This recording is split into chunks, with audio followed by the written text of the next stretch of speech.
Assalamualaikum warahmatullahi wabarakatuh. Alhamdulillahirrabbilalamin. Bertemu kembali dengan mata kuliah Manajemen Strategi. Ya, kawan-kawan. Nah, pada hari ini kami dari kelompok 2 ingin memaparkan makalah kami. Tentunya terlebih dahulu kami mengucapkan terima kasih kepada kawan-kawan atas partisipasinya. Semoga diberikan kesehatan. Nah, dan juga kepada Miss Elviani, semoga sehat selalu, amin ya robbal alamin. Baik, kami memaparkan masalah menganalisis persaingan. Oke, baik kawan-kawan, sebelum kami lanjut ke pemakalah, kami ingin memperkenalkan anggota kami. Yang pertama, saya sendiri bernama M. Tahir, dan yang selanjutnya Sarasari Santika, dan yang selanjutnya ada Nikmatun Nafila.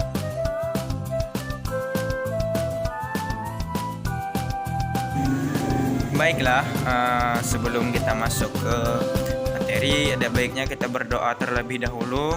Semoga kita semua diberikan keberkahan oleh Allah Subhanahu wa Ta'ala. Jangan lupa kawan, semuanya mohon disimak video ini, semoga dapat bermanfaat dan dapat dipahami. Amin.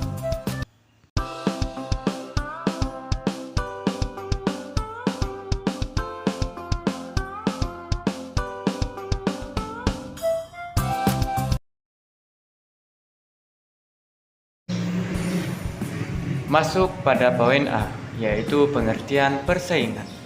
Menurut Kamus Besar Bahasa Indonesia, persaingan adalah suatu persaingan yang dilakukan oleh seseorang atau sekelompok orang tertentu agar memperoleh kemenangan atau hasil secara kompetitif. Nah, persaingan juga merupakan kenyataan hidup dalam dunia bisnis. Sifat, bentuk, dan intensitas persaingan yang terjadi dan cara yang ditempuh oleh para pengambil keputusan strategi untuk menghadapi para tingkatan yang dominan mempengaruhi tingkat keuntungan suatu perusahaan. Baik, kita lanjutkan. Bagaimana hal-hal yang harus diketahui dari pesaing?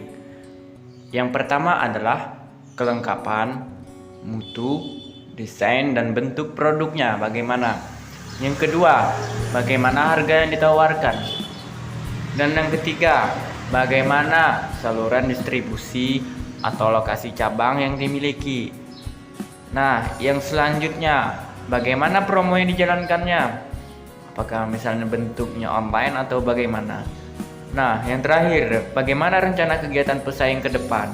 Itu wajib harus kita ketahui agar kita dapat menjalankan suatu apa yang kita tawarkan kepada konsumen.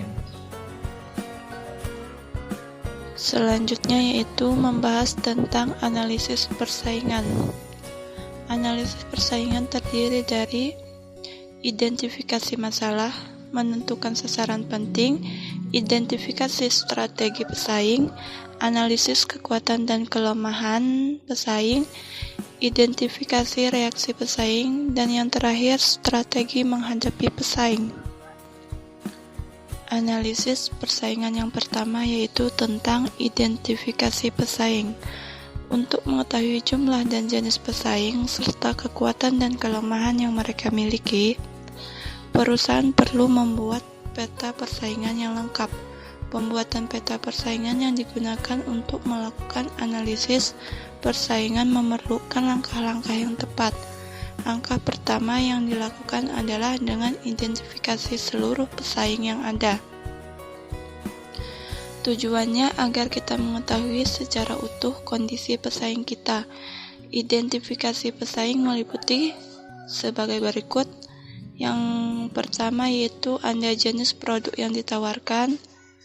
B. Melihat besarnya pasar yang dikuasai pesaing. C. Identifikasi peluang dan ancaman.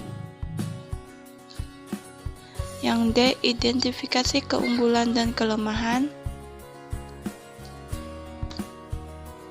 Selanjutnya, cara menentukan sasaran pesaing.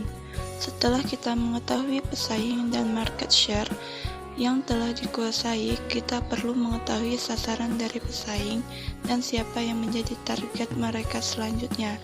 Sasaran pesaing antara lain memaksimalkan laba, memperbesar market share, meningkatkan mutu produk, atau mungkin juga mematikan atau menghambat pesaing lainnya.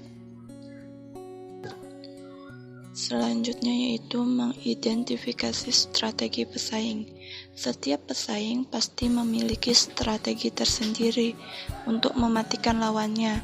Semakin ketat persaingan, maka semakin canggih strategi yang dijalankan. Berbagai strategi dapat dijalankan oleh pesaing, diantaranya yang pertama yaitu strategi menyerang pesaing yang lemah terlebih dahulu.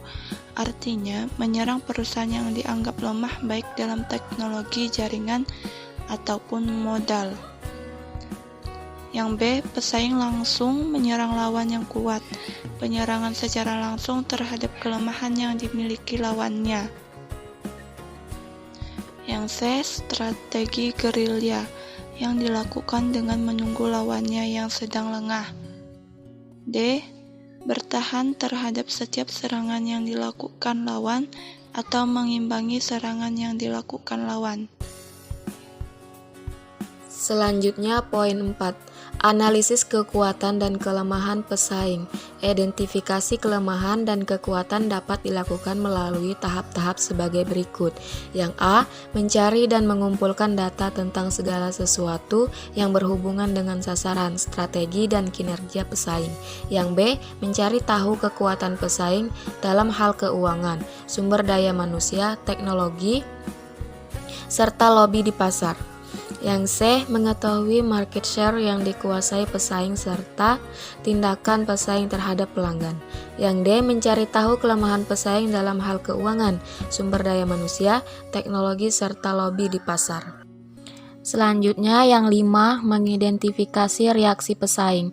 Tindakan pesaing terhadap serangan yang dilakukan oleh sebuah perusahaan akan ditanggapi secara beragam, mulai langsung membahas, diam, dan berusaha mempelajari lebih dahulu baru melakukan serangan balasan.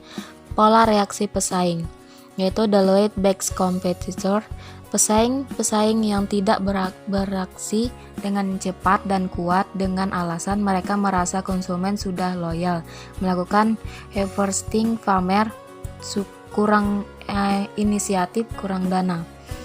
Selanjutnya, the selected competitor, pesaing yang bereaksi hanya pada tipe-tipe serangan tertentu saja. Selanjutnya, the trigger competitor, pesaing yang bereaksi dengan cepat dan kuat terhadap setiap serangan. Selanjutnya, the stark heads competitor, pesaing yang tidak menunjukkan ramalan pola reaksinya. Selanjutnya, yang 6, strategi menghadapi pesaing. Strategi untuk menghadapi pesaing dapat dilakukan untuk posisi-posisi sebagai berikut. Yang A, strategi pemimpin pasar. Pemimpin pasar meliputi berbagai hal seperti menciptakan produk baru, memberikan promosi, meningkatkan kualitas produk yang sudah ada, dan hal-hal lain sebelum dilakukan oleh pesaing. Yang B, strategi penantang pasar, merupakan penantang pemimpin pasar. Bukan tidak mungkin posisi pasar yang dipegang oleh pemimpin pasar akan segera diambil alih oleh penantang pasar. Yang C, strategi pengikut pasar. Pengikut pasar merupakan pesaing yang hanya mengikuti kegiatan pemimpin yang penantang pasar. Setiap gerakan yang dilakukan pemimpin dan penantang pasar selalu diikuti pengikut pasar. Seandainya akan dilakukan penyerangan yang diserang oleh peluang pasar. Yang D, strategi peluang pasar. Reluang pasar merupakan pemain yang memiliki lingkungan tersendiri tanpa dipengaruhi oleh pesaing lainnya. Posisi ini memiliki celah tersendiri dalam pasar. Terkadang posisi ini tidak pernah dipedulikan oleh pemimpin pasar atau penantang pasar. Tujuan utama yang dijalankan oleh reluang pasar adalah dapat hidup terus dengan pertumbuhan sedang. Sekian pembahasan pada hari ini. Kami dari kelompok penyaji mengucapkan terima kasih. Akhir kata, wassalamualaikum warahmatullahi wabarakatuh.